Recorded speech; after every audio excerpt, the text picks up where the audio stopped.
Criminal Court is now in session. Rodrigo Roa Duterte.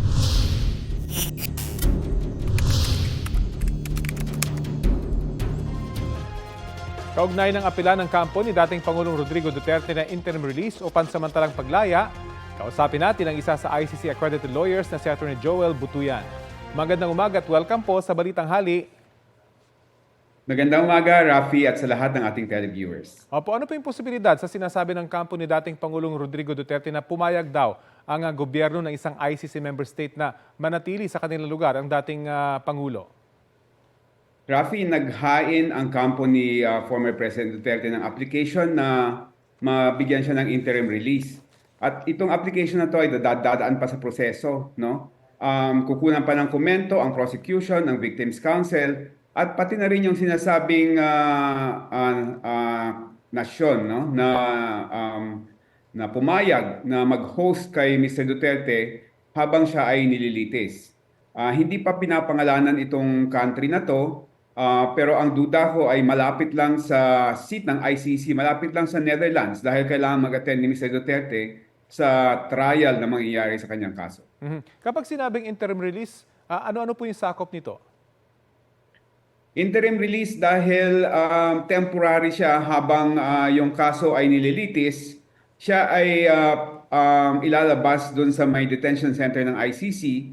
Pero malalagay siya sa isang host country na maraming kondisyones, no? Na kailangang sundin, hindi lang ni Mr. Duterte, pati na rin yung host country.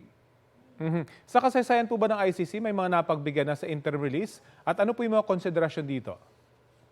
Meron ng mga ilan na napagbigyan ng interim release. Although yung kaso nila hindi kasing bigat ng kay Mr. Duterte, dahil yung sa kanila ay yung obstruction of justice lang dahil sila ay nakialam sa mga testigo, sa mga witnesses, no? At ang host country na pumayag na doon sila pumirmi muna habang ongoing yung trial ay ang bansang Belgium.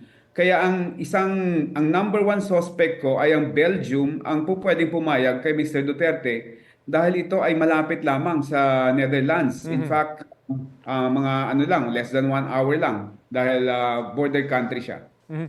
Paano kaya makukupirma kung pumayag nga talaga yung gobyerno ng isang ICC member state?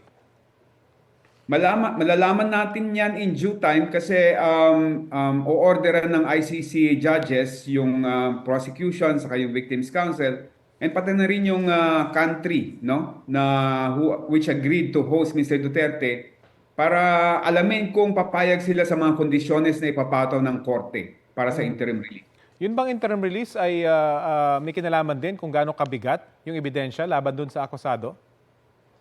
Walang kinalaman sa ebidensya, no?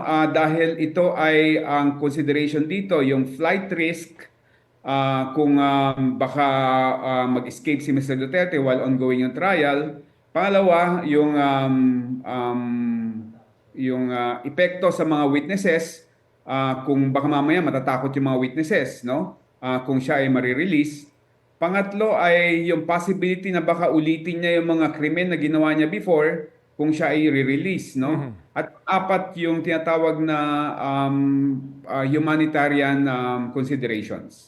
Kaya hindi siya pwedeng ibalik doon sa kanyang bansa dahil yung posibilidad na baka gawin niya ulit yung krimen. Yes, hindi siya po pwedeng bumalik sa bansa natin dahil unang-una, hindi na tayo state party sa ICC. Ano po yung magiging epekto nitong hiling ng kampo ng dating Pangulo doon sa takbo naman ng kaso? Tingin ko wala namang magiging epekto kasi itong issue na to mariresolba bago yung tinatawag na confirmation of charges na mangyayari sa September 23. So ito didinigin bago September 23 and ang aking forecast magkakaroon ng decision ang ICC sa issue ng interim release bago dumating ang September 23. Bago po magdesisyon, meron bang pagkakataon yung mga nagrereklamo laban kay dating Pangulong Duterte na umapila at huwag payagan ng ICC yung kanyang kahilingan? Oo, Rafi, importante na madinig ng ICC yung views and observations ng mga victims, no? Dahil maraming issues dito sa issue ng interim release ay factual.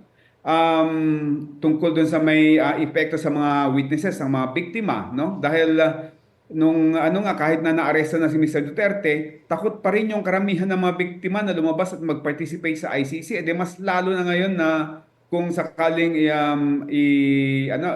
palalabasin siya ng temporary, no? Pangalawa, yung issue ng he will continue to commit the crimes. Alam mo, nung Quadcom hearing, sinabi niya mismo no, na kapag siya elect na mayor, uulitin niya at dodoblehin niya yung mga patayan na mangyayari. So yung mga yan dapat talagang dinggin ng ICC. Okay, abangan po natin. Maraming salamat, ICC accredited lawyer, Attorney Joel Butuyan. Maraming salamat din, Rafi.